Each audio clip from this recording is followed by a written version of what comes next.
Thing I see people do is they do a lot of research. They're like, okay, I'm gonna call this property in Riverside. What did it sell for? Let me look at the photos. Let me educate myself on the neighborhood. And they do all this research for like 5 minutes and then they call them and they don't answer.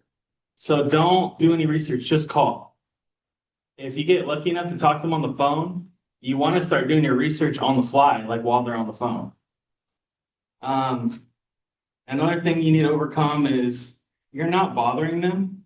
You know, a lot of people they'll call like because they're getting 50 calls a day, and they're like, man, I'm just bothering them, and like never call me again. And they're like, okay, I'm sorry. And, like you never want to think that. You have the solution to their problem. Okay, they do want to sell. Some people they're moving out of state. Some people bought a home out of state and they need to sell their home. Like you have the solution to the problem.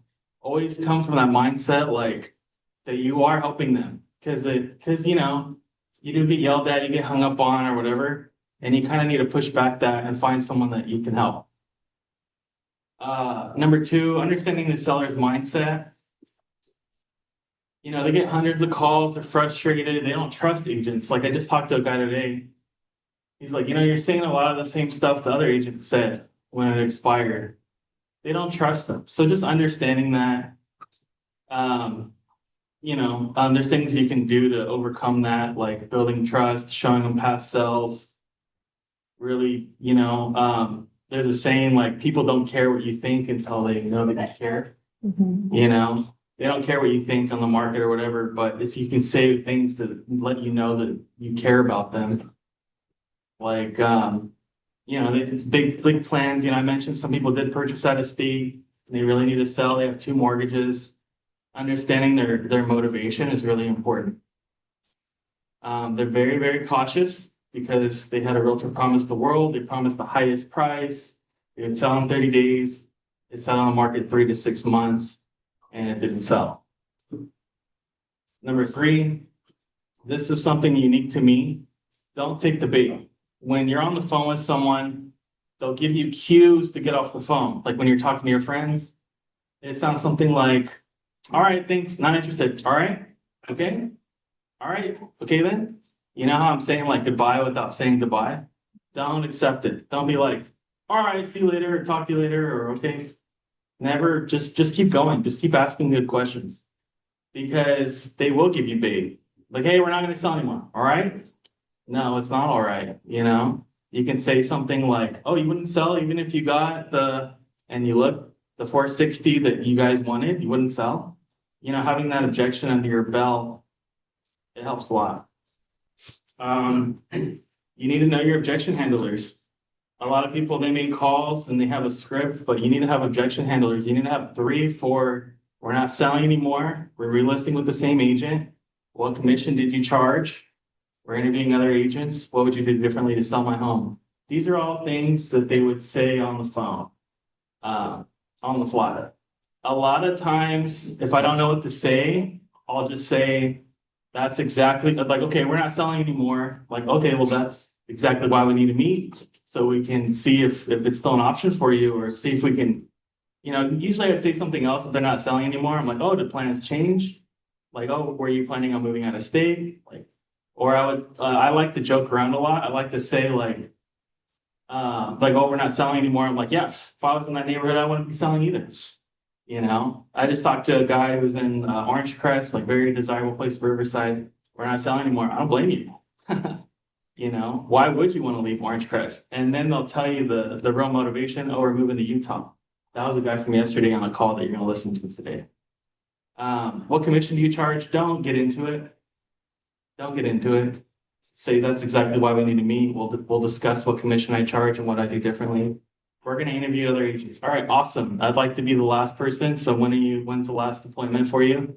I'd like to be the last agent you interview so I could be the last agent you meet or, the best for last, something like that. I'm always trying to joke around. If they say anything remotely funny, like you'll hear on the calls, like I laugh like ridiculous because I want to build rapport with them. What will you do differently to sell my home? That's exactly why we need to meet so we can go over that. Like, no, you need to tell me right now what you're going to do differently to sell my home and I'll say, Mr. John, let's say I go over the whole presentation over the phone. Would you have enough information to make a decision over the phone? Well, no, exactly. I like to meet the people face to face who I do business with. That's exactly why we need to meet. Just don't get into this long battle over the phone talking about commission or whatever. You're just a voice over the phone. The point of every text message is to get on the phone, and the point of every phone call should be to get an appointment in person. The point of every appointment in person is to get a contract signed. Be intentional with, don't be talking about your dog or the soccer game or whatever. Be intentional why you're on the phone. You're on the phone to get an appointment, which is very important because you'll hear in one of the calls later, I closed for the appointment like 4 or 5 times in a non-sleazy way. So we'll go over that. Controlling the conversation. And that's just what I said. Remember why you called, set an appointment. Building rapport and side conversations are important, but only in small doses. What I like to do, it's we'll get there, but it's a straight line method of selling. You just have an introduction, you go straight for the close. They say no, you overcome the objection, build a little rapport, go for the close. They say no, overcome that objection, build a little rapport, go for the close. You never just want to just keep asking for an appointment. You kind of want to have some small talk in between to like lower their guard. Find their motivation. Gosh, this is my go-to. Gosh, you're in such a great neighborhood. Like, why would you want to leave? Instead of, why are you selling? Which is like very rude, right? Yeah, gosh, you're in such a great neighborhood. Why are you selling? Oh, I'm moving to Utah, I'm moving to Texas. I want to be close to my grandkids, whatever. And it's very important to keep a note of that. So towards the end, when you go to close them, you say, if I can help you get to Texas and get you closer to your grandbabies, wouldn't that be awesome? Yes, exactly. Let's go ahead and move on, or let's meet tomorrow noon. And it's gonna take like 3 or 4 or 5 times asking for the appointment sometimes before you get it. Just don't take the bait, If they say no, don't be like, all right, let me know if you want to, like, just keep going. Keep them in small talk. Close with appointment. I use assumptive closing a lot. Assumptive closing it's almost like telling a story. Like, yeah, like we hire the best photographers and video. It's gonna be amazing on Facebook. Something like, oh, when I come over for an appointment, I'll give you some tips. When I come over for the appointment, you walk through it as if I'm the buyer. When I go over, or when I sell the home, all you're gonna have to do is worry about which offer you're gonna pick. When you hire me as an agent, all you're gonna have to worry about is what offer you're gonna go with after the first few weeks. Like, you're putting these future pacing. It's like assumptive closing. You're assuming they're already gonna work with you, even though they don't really know you. Yeah, it's gonna be so awesome when I get you to Texas. I look forward to hoping you get to Texas. I look forward to meeting with you so I can help you get to Texas. Just like put those thoughts in their head, like, man, this guy's gonna get me to Texas. And then you do like the double close, like, I can swing by today at 5 or tomorrow at 10 a.m. What works better for you? Give them 2 options, the options close.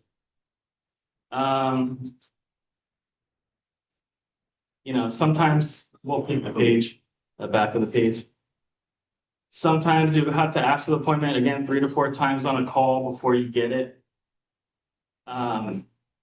It just takes practice, honestly. You guys don't want to be like the best, the agent who took the most classes at Keller Williams. They're important, but they are important, but I would say you should spend 30% of your time learning, right? And 70% prospecting. Yeah. You agree, right? Okay. She teaches a lot of classes, so but she also makes time to prospect. Yep. It's very important. They say, like, in real estate, if you don't have any escrows, you're unemployed. So right now I'm unemployed because I just sold one.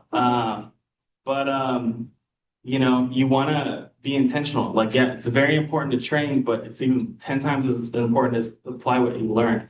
But also, like, you learn more on the job. Like, if this is a regular place you go to work, you sit in front of a computer and do training for like a day, and they just throw you in there for 40 hours a week, right? And that's where you actually learn. And that's when you're like, man, why did we do that dumb 8-hour virtual? You know what I mean? Training is very important. And I would say it's very important because You guys have heard the term that it's a numbers game. Sure you have, right? It's not necessarily true. Because I've had people sit right next to me and cold call the same leads using the same script and the same amount of hours and saying the same things, and they couldn't set any appointments. We compared our stats. Like, I called 1,000 people, you called 1,000 people. I set 5 appointments, 0. And so it's not a numbers game, or all you had to do is get on the phone and half-assed it, and then you get a bunch of appointments. It is important to learn. Mhm. It is important to practice and script and practice your script and all that. But I would say you should spend 70 to 80% of your time on the phones or however. I mean, you don't even need to be a cold caller. I mean, this is like 34% of my income. So like I do other things, but it is a good chunk, and it is like, go ahead. How do you actually set a time and like practice script practice with your team, or do you have a set schedule for that? Or No, I don't. I just in the beginning, I was like, oh, I need to learn the Tom Ferry script, and I like say it in front of a mirror, say it 100 times. Like, oh, I need to use the Brandon Mulrennan Fizbo but script. you did learn scripts and Yeah. internalize them. Yeah. And then you're now tailoring them to yourself. More or less, yeah. So there's a guy named Anthony Nucci. I saw him on Instagram, young cat, Anthony Nucci. Calls expired. I watched his video that him set an appointment in Florida for like $2 million. And I was like, I like this guy's script. And he was younger, sounded totally different. Because that's the thing, you don't want to sound like everyone else. When I first started at Keller Williams 8 years ago, there used to be cold calling booths. And we would all go and just call the same script. And oftentimes people would say, didn't I just talk to you? Oh. Like, you guys all sound the same. So you kind of do need your own, like you notice, like there's no script on here because that's not as important as the process is having an introduction, closing for the appointment. No, having an introduction, finding out some sort of motivation, closing for the appointment, overcome objection, build some rapport, closing for the appointment. It's like, it's all the same. You can put it in your own words. But I would, whether you write your script or choose someone's script, I would definitely have a script, especially when you're gonna make calls in front of you. Even me, I sit there and sometimes I get lost and I'm just like, and I just go right to it, and you gotta be careful with the script. Because they're like, oh, how you doing today? Like, oh, my mom just died. Awesome. Like you're still interested in selling your home, So like you don't want to just be a robot, like you want to be like, oh my God, I'm so sorry. Like I'm gonna bother other people, because I'm not a sleazebag, I'll bother other people, I'll put you on the do not call list. I apologize.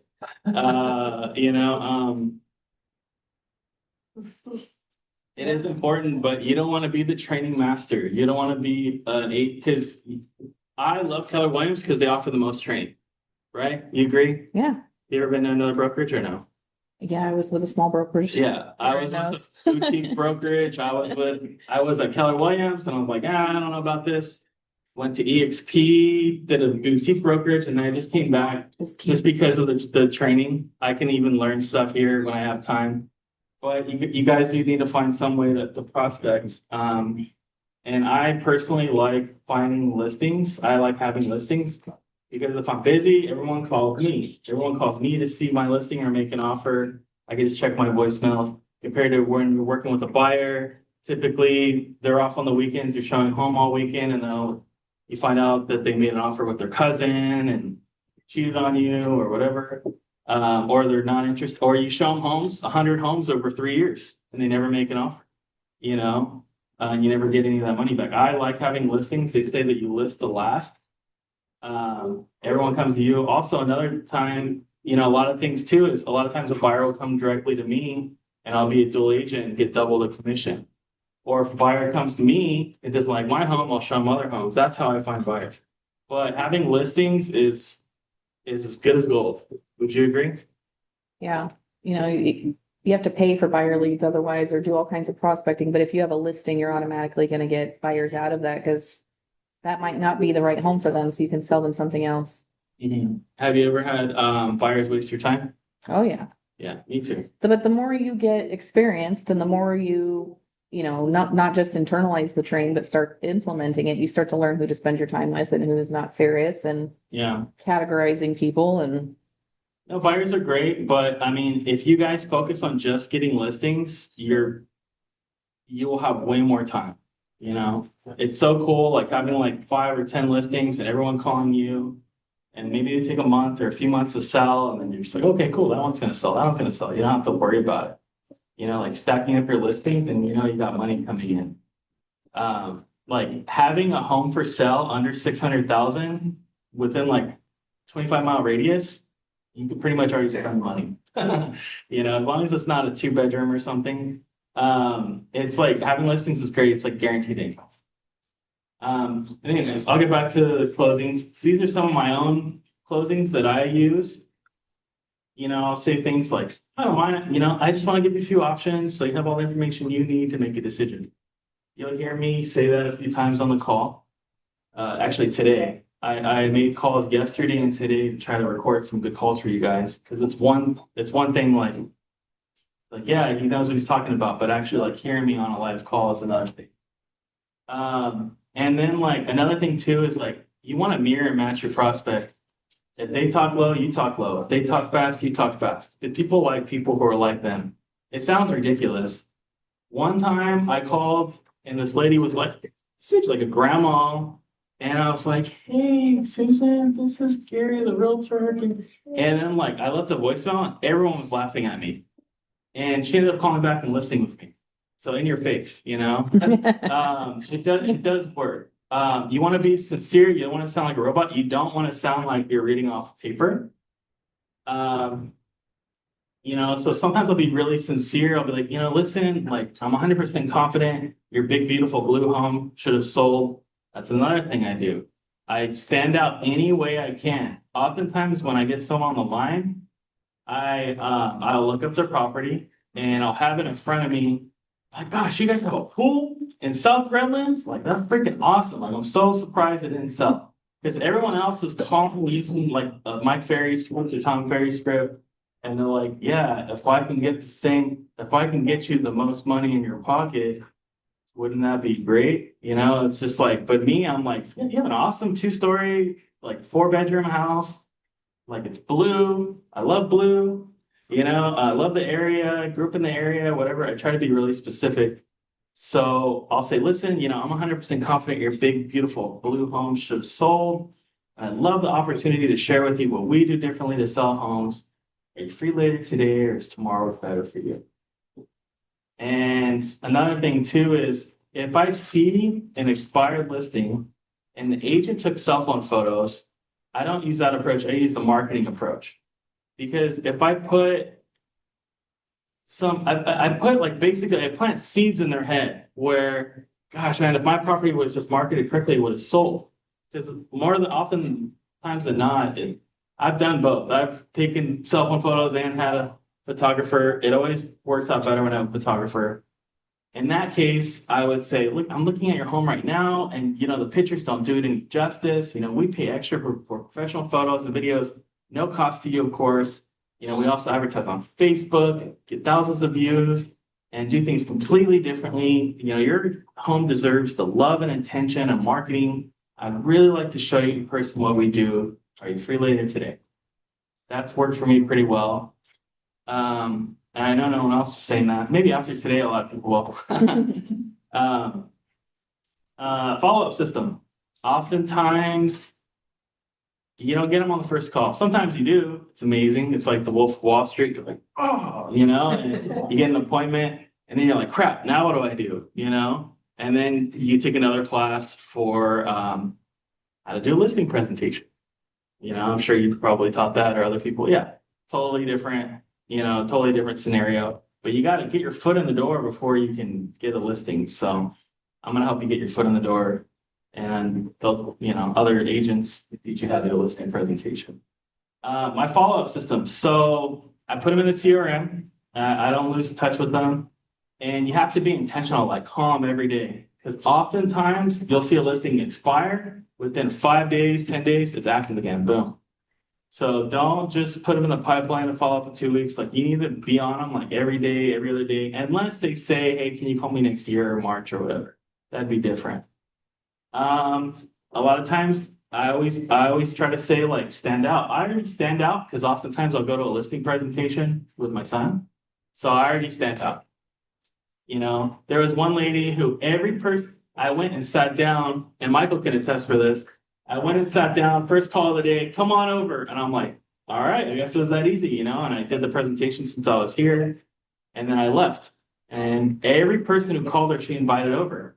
And the only reason I know that is because I'm hanging out with her in her home, doing my presentation. 15 minutes go by, someone knocks on the door wearing a suit, driving up in a white BMW. And they're like, hi, I'm here for the appointment. I'm like, oh, I see what's going on. So once I realized that, I'm like, I need to stand out. Like, or people don't hire the neighborhood expert or the person who sells the most homes.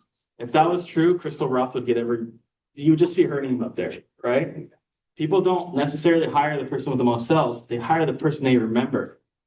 Anything you can do. Go ahead. Question. You were at the appointment with your son and she had all the other people that I called her coming over too? Mhm. Or like, so To interview for every at the same time? every 15 minutes. So what I did is Oh, you just, I saw it. I was like, oh, okay, I see how we're gonna play this. And I was like, okay, have a good day. And I did bind her a book, and she already had like 3 stacks of CMAs. They were stapled. So she was like, oh, you had time to do all this? I'm like, yeah. I'm like, I take my job very seriously. I just used the binder in there. yeah. And she's like, oh, but you brought your son, that's not very professional. And I was just like, you know what? But that shows that regardless if I have a babysitter or not, I'm gonna be there for you to sell your home. Like everything she said, I had an answer for. Mhm. I just got lucky. So, and then I left, and this guy came in, and I was like sitting in my car. I was like, I'm gonna watch, because he passed out in the car. He's like sleeping. I was like, I'm just gonna watch and see what goes on. And then they left, and then a Tesla rolled up, and some guys like taking a selfie video, like, yeah, man, listing appointment, blah blah blah. And then he went in there, and then like I stayed there for like 45 minutes, and then eventually, because I was like, you know what, I'm gonna wait, and I'm gonna wait until like she goes to like Stater Brothers or something, and go to Stater Brothers and like grab like a pair and be like, oh hey, you shop here too? Like what a coincidence! It's fate, because like I'm the kind of person that will do anything to stand out, besides stalking, that's like borderline. But like you see where I'm getting at? Like if she went to Stater Brothers and I would have went there, I'd be like pushing a cart with my son, like, hey, you're like, you go eat too? Like, remember me from earlier? And I even called her, like, I was like waiting on her house. I called her when the last person left. Well, I don't know if it was the last person, but I stayed there for like 45 minutes. I called her. I'm like, hey, it's Gary the Realtor. She's like, are you coming or what? And I'm like, okay, she doesn't remember me. I need to stand out. So I just went off on her. I was just like, hey, I was like, like I was born and raised in Riverside. I know the area very well. No one knows it better than me. And also like I regurgitated some information she told me. And I was like, yeah, what was it? The south side of Riverside just got a $14 million grant to build up the community and blah, blah, blah. And I just kept talking, and she's just like, oh, okay, well, it's between you and someone else. And I was like, okay. And then like I called her again in 30 minutes, and I was like, I'm really looking forward to working for you. Like no one works harder than me. I know this area really well. I went to high school here. I was born here. And I get, and I just, everything. I was like, I know about the bars. I know about the game arcade. And I know about the festivals and the Day of the Dead. And I just kept going off. And eventually she's like, all right, you know what? You got it. Go ahead. Send her the contract. And I was just like, all right, cool. And sent her the contract. She signed. And I was like, man. And I guess everyone kept calling her, like, who did you hire? Who'd you hire? Who'd you hire? Like, and I was like, tell them it's none of their business, and it'll be on the market a couple days. So like they don't hire the expert, they hire who stands out. It could be anything. Like if you do get an appointment, show up with a plant, show up with flowers, show up with something small. So like if oftentimes they will have multiple appointments, they'll remember you. Okay. Sometimes I don't get the appointment, like one guy on this call. And I was like, you know what, I'm printing out a CMA with some information on me and my team, my company. And I just door knocked them. Like, hey, it's Gary the Realtor. I talked to you earlier today. And they just looked at me like, okay, like I just want to give you some information that that you need. So if plans change, you know, I'm here for you. And they're like, okay. And then he was in Riverside. So I was like, I live really close, you know, just trying to really, you know, if I don't lie to get appointments, but if they're in Riverside, I can't stress enough, like, because I live in Riverside. I try to make myself the neighborhood expert, you know. Um, bullet point nine, I briefly talked about that, the straight line method of sales by Jordan Belfort. It's important that you guys are salespeople. You need to be good at sales. You know, there's a lot of books you can read. There's a lot of people you can learn from. Jordan Belfort, Grant Cardone. The better you are at sales, the more money you'll make. Okay. You don't realize how much missed opportunity you have because maybe you couldn't close a prospect or set the appointment because you weren't good enough. It is a quantity game, it is a numbers game, but it's, I would say 50-50 a quality game, how good you are. Basically, there's a line. I don't know if there's a marker in here. All right. Basically, there's a line, and this you close, intro, and then there's an objection in here. And there's, what else is there? Rapport. So, you know, you talk to them, you introduce yourself, reason why you're calling, all that. You have an objection, you overcome the objection. I'm not interested. You would be interested if I got you the 500,000 you're looking for. You know, you'd be interested if I got you to Utah. You know, and then they say, no, we're still not interested. Like, oh, okay, cool. How long have you been living there? Oh, I've been here 20 years. Awesome. I love the neighborhood too. I live right around the corner for you. Are you sure you don't want a second opinion? I don't mind. I live close. No, don't come over. Okay. You know, like, don't come over. We're not ready yet. Okay, you're not ready yet. What would have to happen for you to be ready? Like, oh, well, we got some personal problems. Okay, I'm sorry. I don't want to pry. It's just a beautiful home. It's a big, beautiful pink home, and it's in a great neighborhood, Orange Crest. I'm really surprised it didn't sell. I love Orange Crest. Most people move there, don't move out. I don't mind it at all. I just want to give you a second opinion. I just want to drop off information so you can make the decision that you need to make when the time comes next year. No, that's fine. You know, and you see what I'm getting at? Don't be the agent that, like, they get the objection, burn, they hang up. Okay? So let's send us some calls.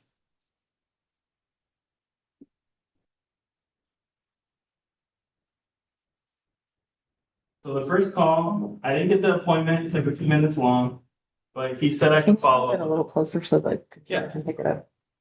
But he said I could follow up with them, so I think it's worth. It's a lot of times you don't get them on the first. Well, most of the time you don't get them on the first call, but a lot of times we follow up and get them.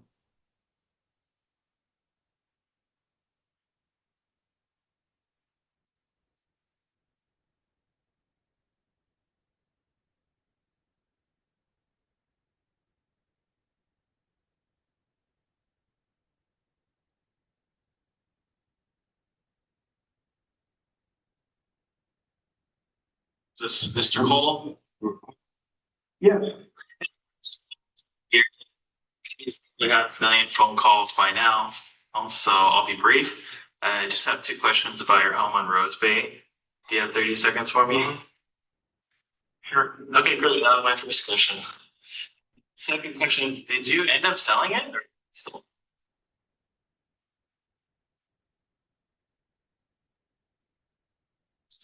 same agent?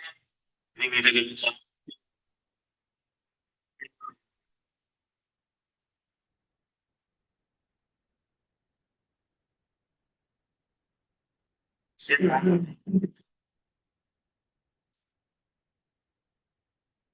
I keep talking over him. I need to knock that off. Maybe I would have closed them, but I talked over him. You know, that's why I was calling Mr. Cole is, you know, like I was born in Riverside, you know, raised here. I know, you know, the whole city and your community very well. It's a very desirable community in Orange Crest. So I'm surprised it didn't sell. And I'm 100% confident that I could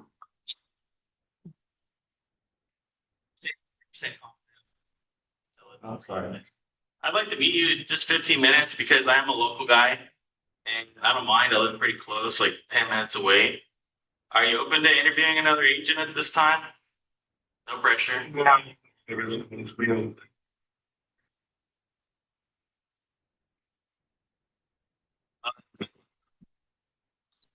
Sell. Yeah, most people don't sell when they get in Woodcrest or Ridgecrest. We were looking at proving out. Oh, okay. Texas or Arizona? No, That's still good. I have friends from Utah. They're more like the hiking kind of guys. so.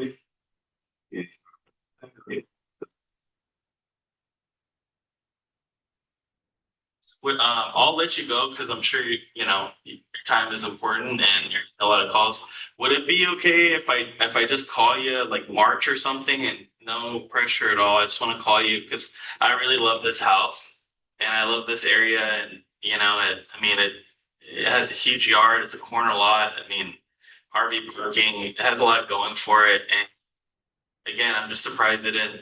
I know your plans changed, but would it be okay if I stayed in touch with you? Okay.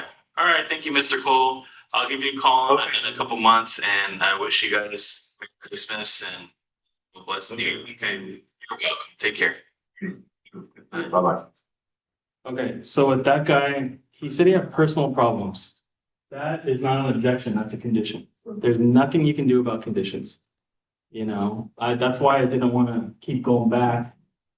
Oh, when you're done with your personal problem, then would you sell?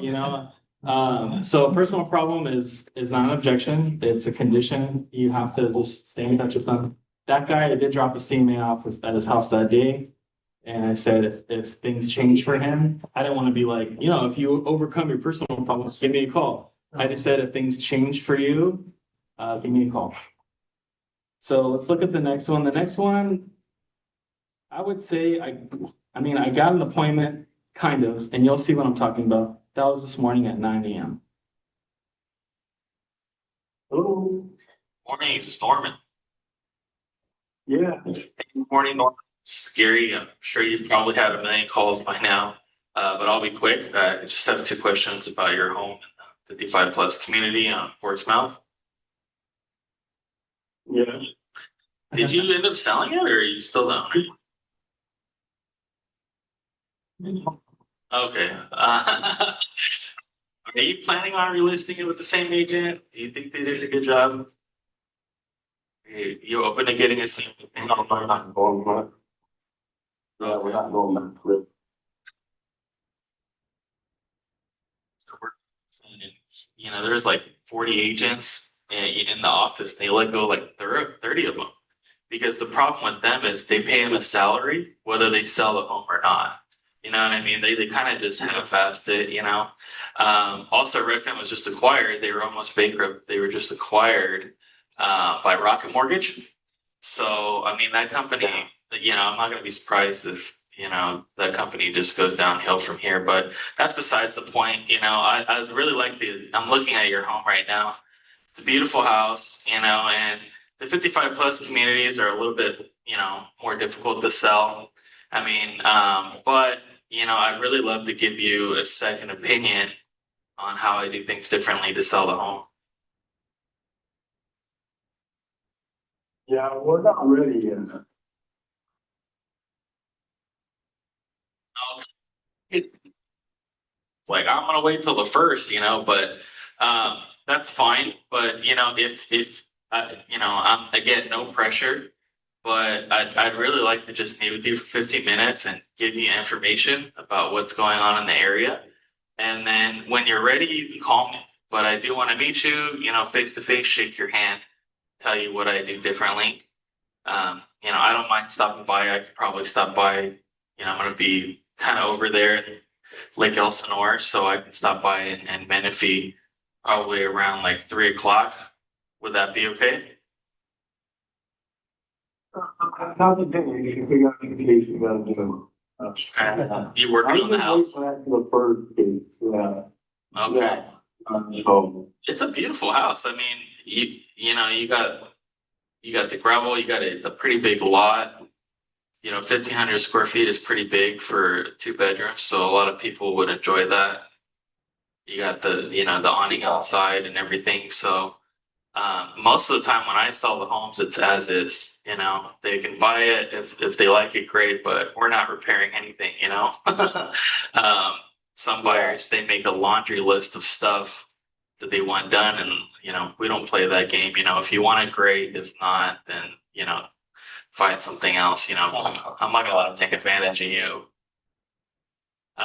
You know, is the weekends better for you? Or I mean, I know you're busy. You're probably a pretty busy guy during the week, and you know, I'm sorry to ruin your day, but you know, I see this all the time. You know, Redfin, they don't get the job done anymore. You know, and I'd really like to give you a second opinion. I'm the team leader of Good Faith Real Estate Group. I don't know if you've heard of us. We're part of Keller Williams. Keller, Oh. well, one day, you know, I'll be more around. I'm sure you've heard of Keller Williams, right? Yeah. Yeah. So we're the #1 brokerage in the world. And I just want to drop off information for like 15 minutes, say hi and bye, and that's it. You know, I could if today is a bad day, I could definitely stop by like tomorrow at noon and just meet you and give you information. And then when the first of the year comes around, you have all the information you need to make a decision. Is that fair? Yeah. Next week sometime, because we're Oh, pretty busy this week. Oh yeah, with Christmas coming up and everything, yeah, you gonna spend time with the kids, grandkids. Where am I at? I'm right here now, Or- right? or- Okay. So, 4. we're pretty busy right now.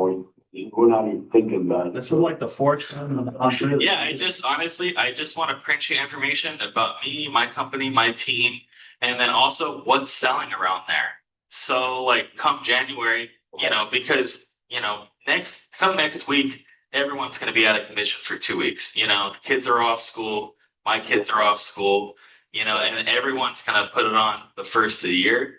But I just want to make sure that, you know, you have my resume and, you know, the homes I've sold and what's going on in the area, what's going on with the interest rates and all that. I just want to put it in your hand. You know, I don't want to just email it or mail it. I want to meet you, just shake your hand. You know, I get it. You're not going to sign anything today or tomorrow. That's fine. I just want to meet you and drop off my book for you. And then if I never hear from you again, you know, that's fine. But at least you'll have the information you need to go over the next 2 weeks. So come January 1st, you know everything about me and my company, and you can make an educated decision. Is that okay? Can I just put it in your hand Monday morning? It was, He didn't say no. He didn't say no yet. oh, yeah. At that point, I was like, Yeah, me okay. too. So you know what I'm probably gonna eat later on today?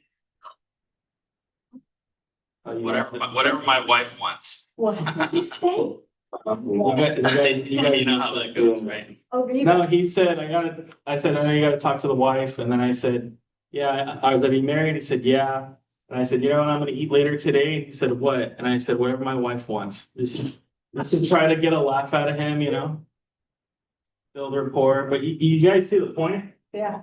Don't, Oh my God. you know, there's and then also like, I don't sound cheesy keeping asking for the appointment, because there's a lot of dialogue in between, you know? Alright. Just call me back later. Okay, well, let's do this. I'll call you Monday morning, and then if you don't answer, fine. But I'm just gonna put you in my calendar at like 10 in the morning, and I'll call you at like 9 and just say, hey, is it okay if I drop this stuff off? And because in the meantime, I'm gonna do my research on your market, print it out, bind it into a nice little book for you and your wife to go over, and then I'll just plan on dropping it off at 10. If I don't hear from you, Norman, you know, I'm a hustler, you know, I work really hard. If I don't hear from you Monday morning, I'm just gonna put it on your door Monday morning. Is that okay? Okay. All right. Thanks, bud. Take care, Norman. Have a good day. I could tell he was getting really annoyed, you know, and that was good enough. That was good enough. I'm gonna call him Monday at 9, and if he says, and then maybe we'll start all over, But I'm gonna be there, and then today I'm gonna print out. I have a presentation. I'm gonna print it out and have it ready. Have your son bring it up to him and not have. Yeah. That is- It's not, I'm not using him as the secret sauce to get listings, I don't have a babysitter and I don't want to leave him with a stranger. So it's just, I've been a real estate agent almost 8 years, and the last 3 years since he's been alive, I've been a full-time agent. I quit so I could watch him. So it's very important that I succeed, but also I'm used to it, There's times I'm at the listing appointment, he poops his pants or something, and it's like everything goes crazy, or he has a meltdown or whatever. And then I just try to be calm, and just handle it. Sometimes sometimes it works. Sometimes people are really like aggressive on the phone and everything, and I meet them. I'm like, oh, you have a child? And I'm like, yeah, I'm like, sorry, I couldn't find a babysitter. And they're like, oh, hey, little buddy, and then I'm just like, yeah, so you want to hire me? And they're like, yeah, I'll sign right here. And I'll sign here. I'm like, good job, buddy. Good job, Jordan. Yeah. So that's pretty much It's pretty good. Yeah. It's good, because I would have been way more frustrated. most people would have gave up. And I would have been more frustrated than the man was. Yeah. I just wanted to say, I think it was quite impressive how quickly you didn't linger on the objection. You moved straight to report. Yeah. Like you acknowledged it, Yeah. but then you went straight to report very quickly, which then took him down a tone a little bit. Yeah. It lowers people's guard, Yeah. And when you're talking to these people, like you just want to talk to. You have a question? No. Well. Yeah, when you're talking to people, like you almost want to just have this mindset, like I'm calling my friend. It shows off in your tone. It really does. I mean, even call your friend before you call, just to get you in the right mindset. Call a past client, hey, how you doing? But I can't stress enough that it's all in your guys' head, making these calls. Also, another thing that I do that's not in here, and I put my email on the bottom, like if you guys do want a copy of my script, if you want to know what systems I use, software I use, what tools I use, there is physical tools I use, certain headsets. I noticed that certain headsets, you sound more clear. And as soon as I got a really good headset and I sound more clear, I was able to keep them on the phone line. Than just being on speaker, like, like if I'm, you know what I mean? And also, like, you heard it, like, I sounded pretty clear, right? Yeah. Like, more clear than him, When you're getting the no's out of the way now, you're just going ahead and because it typically takes 6 no's to get to a yes. You're almost getting through the 6 no's like in one phone call with yeah, that that guy. was 7 minutes, that call. Yeah. And that was good enough. I can tell he was getting frustrated. He already told me no like 4 or 5 times, and I was just like, you know what? He gave me, and that's another thing I do too, is you get someone's permission for something small, like, hey, can I drop this off for you? And that's what I always do. And then usually when I drop it off, like, hey, since I'm dropping it off, can I just go over it? I'm like, yeah, okay. I'm definitely gonna drop it off on Monday. And hopefully he answers the door and I can have like a little conversation with them. But that's a whole different thing, I just want to like meet this person and just give him some sort of like knowledge that I can help him, or maybe he's not ready. Maybe other things need to happen before he can sell, or, I'm not going to get into like price or commission or anything like that until the listing appointment. There's a time and a place for that. Because if I tell him over the phone right now, oh, you're overpriced, your photos, they're terrible, they're going to hang up, right? My job is just to get an appointment and then do my thing in the listing presentation. Do you ever take a little gift when you go drop that off? All the time. Yeah. Yeah. Something small, candy, whatever. Christmas is great because I took us like a little poinsettia. And they listed with me over a girl in my office that was in their church. Yeah. And it was so funny how they just appreciated that. And it was a very insignificant. Right now, guys, those little Christmas tins, they look like little Santa Claus houses. They're made out of tin. Yeah. So once you eat the candy, they're going to put it on the shelf. And every time they look at it, they're going to think of you. That was like $5. It's $5 worth an $8,000 commission. Especially if they're interviewing 10 agents, they're going to be staring at that little chocolate house you got the whole time. They hire who stands out. They hire who stands out. Just remember that. Stand out. If that means showing up You know, I don't know, renting a really nice car and showing up, parking in their driveway. You know, they hire who stands out every time. And then, you know, just be confident. If you're, I remember going on my first listing presentation, I had never sold a home ever. But I just like, I was like, I'm just gonna be so confident, they're not even gonna ask. And they never asked. They never asked how many, if they do ask, well, how many homes have you sold? They're doubtful of you and their trust in you. But if you tell them like, oh, I'm with Keller Williams, #1 brokerage, we have more agents than anyone else in the world. If you say things like that, it kind of builds their trust and confidence in you, and they'll never ask you how many homes. You know, it's also important not to lie. I don't believe in lying to get business. They ask me how many homes I've sold, I'd be honest with them, even if I haven't sold any. No, I haven't sold any, but I'm gonna be teaming up with Amber Keith, who sold 15 homes this year. You know, just make sure you're in good hands. And another thing for all you new agents too, you never want to go on a listing presentation by yourself if you're brand new. Do 2 or 3 with another agent, let them run the show you how it's done, split the commission with them. Okay? Because if you're gonna be lost and you're gonna look nervous, if you're nervous, they're gonna be nervous. This is their biggest asset. They have to trust you hundreds of thousands of dollars. If you're nervous, they're gonna be like, oh yeah, we'll let you know. Yeah, we actually had a girl on Power Up last week that she has maybe only sold a couple homes and she got the, have you ever sold a home as expensive as ours?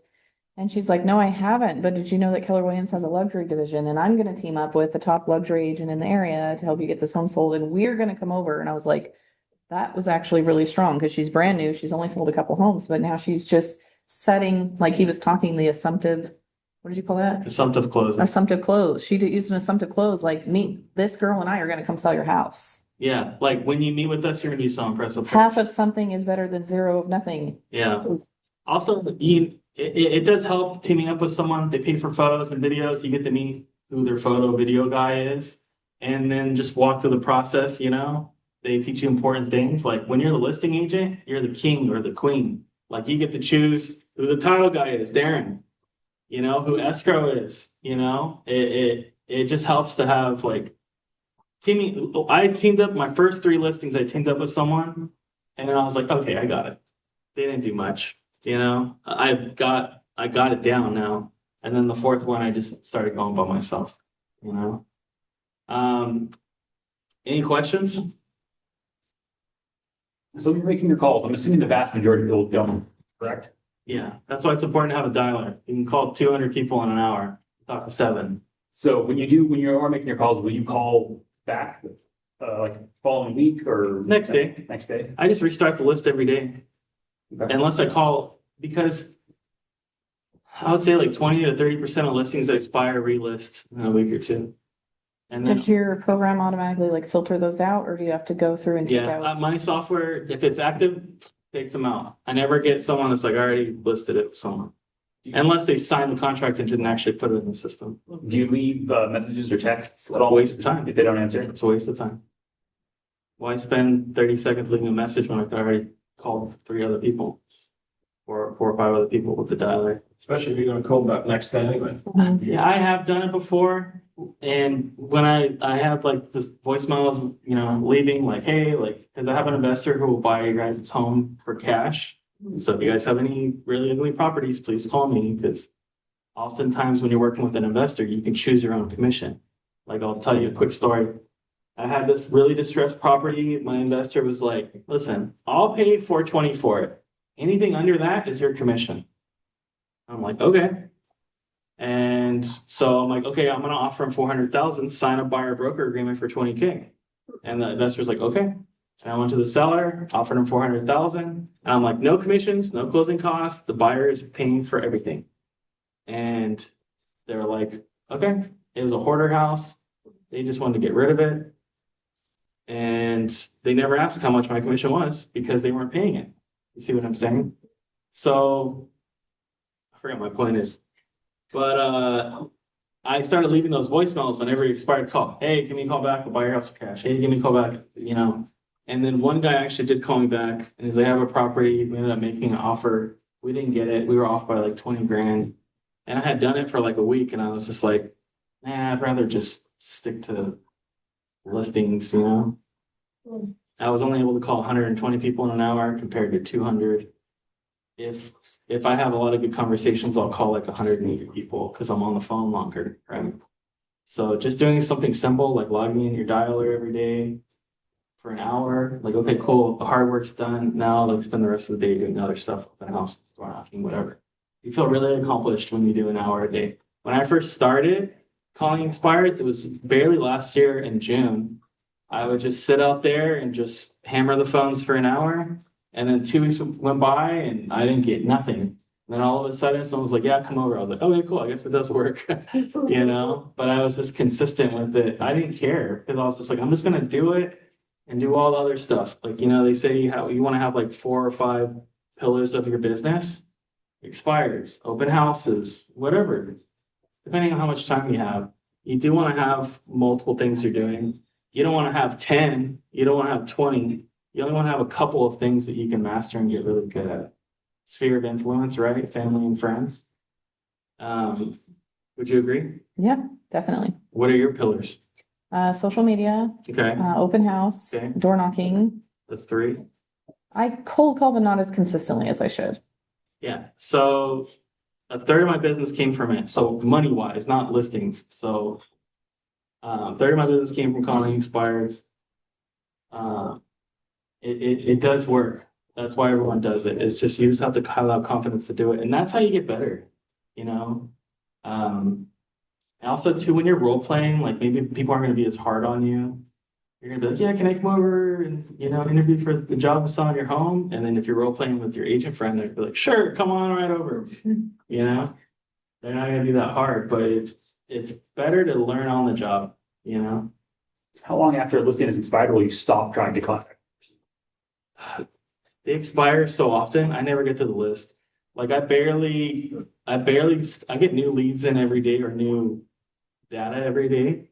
And in a year, I've already collected like 3,000 numbers. So like, that's why I just restarted every day. 3,000 numbers, like that would take me 60 hours to get through. If I did it 200 an hour. So that's why I just restart. Sometimes I get lucky and I set an appointment with one that expired a couple months ago or a month ago, but most of the time it's recent expires.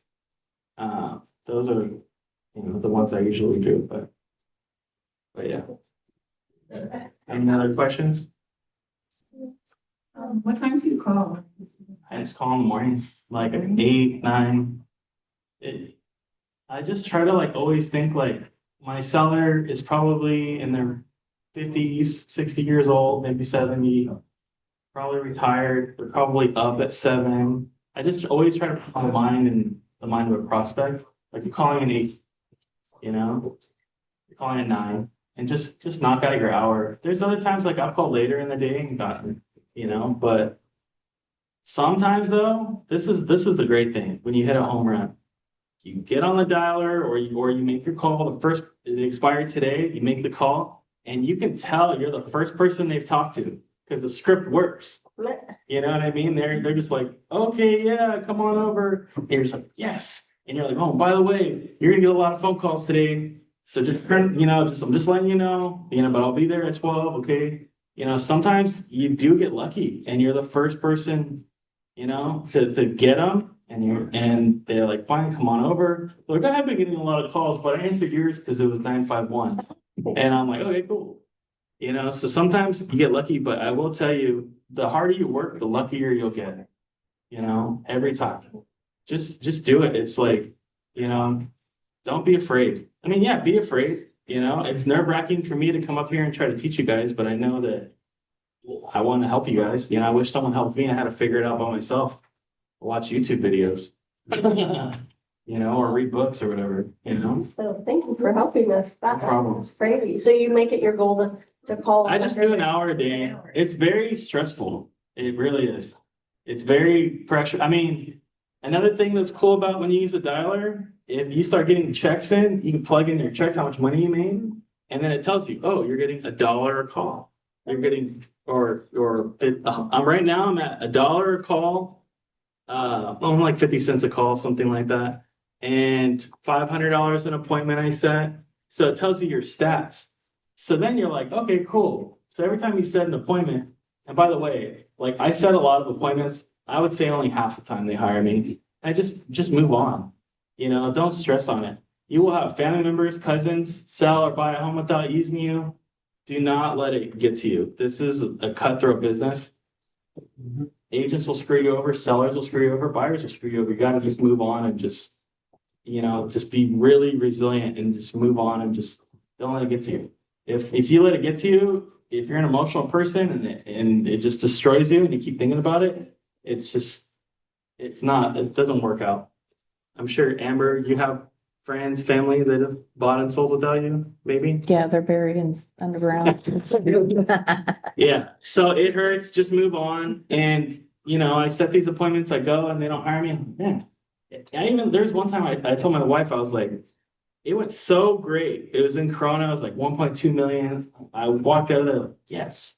You know, they didn't sign, but they had to talk to their daughters. I'm like, that's totally fine. I told my wife, if they don't hire me, I'm gonna be really surprised. You know, they were like, you're Christian, I'm Christian, you know, we're both brothers in Christ. I'm like, yeah, brother, you know, which I am, but I was just, once I heard that, I was like, yeah, I got this. I don't know what happened. They talked to their daughter and their daughter saw me on Instagram. Maybe they didn't like that I sold a mobile home recently. I have no idea, but I was so shocked. I was just like, I almost wanted to call them. Like, dude, but you can't. They hired someone else. You're not allowed to call them, you know, but I just moved on, just made more calls and set more appointments and made money from other people. You know, the hardest part, you know, is I would say come to the office to make your calls. I wouldn't say do it at home. You do it at home, you're like, okay, you go to your little desk or whatever, like, oh, there's dishes in the sink, or go and wash the dishes, you know, or take out the trash, or you'll do anything but call expires because it sucks. Rejection's hard. Yeah, it is You got hard. Thick skin. But the people who do it make a lot of money. It hurts a lot less though when, like, for example, I've lost a couple that I feel like I was in front of them and I did provide them value and I did stop by and I did for sure think it was my listing. And then when they don't, it stings, but it's not as bad as like you didn't follow up and you weren't in front of them and you weren't doing your job. Mhm. And then you're blaming yourself Yeah, versus like, oh, I didn't get the opportunity, but at least I know it ain't nothing to do with me. I did everything I was supposed to do to get that piece of Yeah. business. like with that guy, I don't know. The guy in Corona, I don't know. Whatever. You know. It still hurts. And just like I try not to think about it because I'm just think about my next deal, you know. And you will find people like the first call who like didn't want to meet, but he said I can stay in touch with them.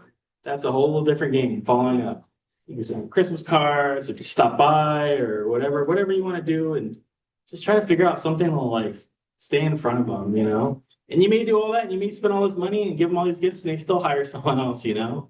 So keep it on a minimal. Christmas cards are like a couple bucks. Mail them out. It's worth it. I've gone to listing appointments and seen my Christmas card there. I'm like, sweet, you know. The hundreds of cards I sent, one paid for them all, you know. But yeah, Which dialer are you using?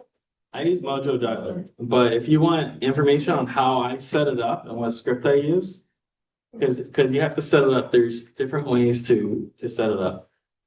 It pulls information, it pulls expired, cancels for sell by owners, cycle dial, pre-foreclosures, all this stuff.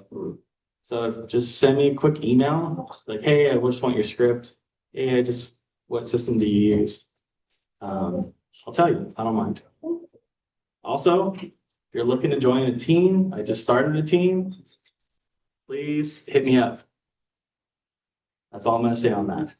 How many people are on your team? 4. Really? Yeah. Nice. One of them's a friend of mine. Yeah, one of them you're the reason she became a realtor, right? Mhm. Yep, I sold her house. So that means, You trying to get me to send you more of Yeah. them? I think the team needs a team mom. Oh, no. Yeah. Any other questions, guys? Yeah, I was gonna ask, what does your follow-up look like? Like the guy that said, reach out to me in a couple months. Do you I see? stopped by, I dropped off the CMA and just put it in his hands. I'm gonna probably call him like every other week and then maybe send him maybe a Christmas card. And then just call him every other week.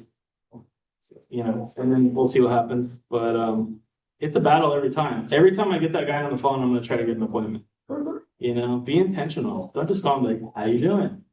Good, I'm doing great. How are the kids? Great.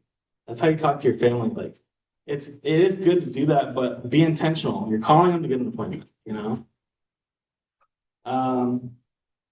Any other questions?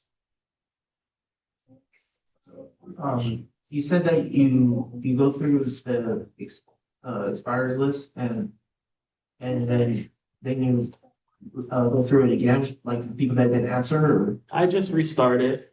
Like I just restart it the next day. And the system will, if they do list, it takes them out. So I never get like, oh, we already listed, you know? Oh, It takes them out. So I'll just restart it. There's one guy, he owns 30 properties and I listed 8 commercial properties with them last month. Okay. I looked on the history. I wrote, hung up on me, hung up in my face. And I called him 4 times. And then I was seeing these notes when I was ringing. I'm like, okay, I know what I'm gonna say to this guy. I called him, hey George, it's Gary the Realtor. I'm trying to get in touch with you. Last time we talked, you hung up on me. I really want to help you out, sell your home. And he was just like shocked that I said that, you know? And he was like, oh, what are you gonna do differently? And you know, with commercial, it's a little different. But I just mentioned that you know, I'm gonna market it differently. I'm gonna put it on these commercial websites, CoStar and LoopNet. It wasn't done like that before. I was planting these seeds of doubt in his head, like if the realtor had done this, it would have sold, right? So I told him, like, I'm gonna put it on CoStar and LoopNet. And he's like, CoStar and LoopNet? I've never had anyone talk to me like that, you know? Like, what is that? I'm like, yeah, your land, your commercial property, it was just on Zillow and maybe a few other websites, but it wasn't on the commercial ones. And that's what we can offer if you go with me. I just want to meet you. And I showed up at his house, or I showed up at one of his properties with like I think like 4 different CMAs and listing agreements. And then he's like, oh, I have these 4 other parcels. And I went with my friend John Fox, because he's a big commercial guy here. And also I needed his help paying for the marketing. And we've done commercial deals. I used to be part of his team, but I knew he's a commercial expert. And I was like, man, this guy has 30 properties. I really need to lock this in. Even though I've been a realtor 8 years, I'm still willing to team up with an agent to get the deal done. And then when we got there, this guy wanted to give us the lowest commission and then John Fox, he was just really like, no, we're not going to do that. You know, and then we ended up listing 8 properties with them together. So that worked out. That was a guy who hung up on me 4 times. So that's why I restart the list. You know what I mean? Any other questions? Do you input when they do answer and you do get an appointment, you put that in there so it doesn't recall them the next day? Yeah, so what I do is I press a button and it integrates the command and puts them in command. And then it takes them out of Mojo. It's hard to set up. For the while, I would just put them in command and then delete them. So I don't call them again. Because I've done that before. Call them the next day. Hey, George. And they're like, yeah, we're still good for today, right? And I'm like, yes. yes. You know, I use the same script. You know, I'm like, you know, you have 30 seconds, you know? But so I make sure I delete them now. So I don't call them again. How much is the Mojo back? The way I use it, it's $200 a month. Okay. And it's made me like But that gives you the numbers. Mhm. Automatically. Right. So I've had it for a year. So I've spent $2,400 on it and I've made $35,000 on it. So it's worth it if you do it. If you just pay for it and never make calls, it's not worth it. But you just didn't tell yourself, I'm gonna do it, I'm paying for it. It's kind of like a gym membership. We can all work out at home, right? But as soon as you go and you pay for a gym membership, you're more likely to go in and do it, right? Same exact thing. You buy a dialer. Do you get any kind of like an incentive if we go through your referral link through there? Okay, so Yeah, hit up so- Gary before you sign Yeah, up. if you email me, I'll send you my script and a link for Mojo if you guys are serious. I use a triple line dialer. It calls 3 people at one time. Thank And you. whoever picks up, you're welcome. Whoever picks up, it goes to that line. So that's how I'm able to call so many people. Then get done with that person, talk to another person. It's like usually back to What back. if 2 people pick up? That's a good question. If 2 people pick up, one person gets me, the other person gets a pre-recorded message that says, hello. I'm having a bad time hearing you. Let me call you right back. And then it hangs up on them. And then when I'm done with this call, it automatically calls back. Do I miss opportunities like that? because two people picked up at the same time? Yes, of course. You know, who knows really, because it happens sometimes. But I'm able to burn through 200 people in an hour, so it makes up for it.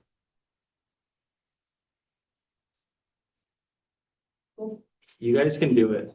You know, if you just need to just pick up the phone and just start dialing. And maybe a month will go by that you guys don't get anything, but then you'll start getting in your rhythm and you'll just do it every day, just like brushing your teeth.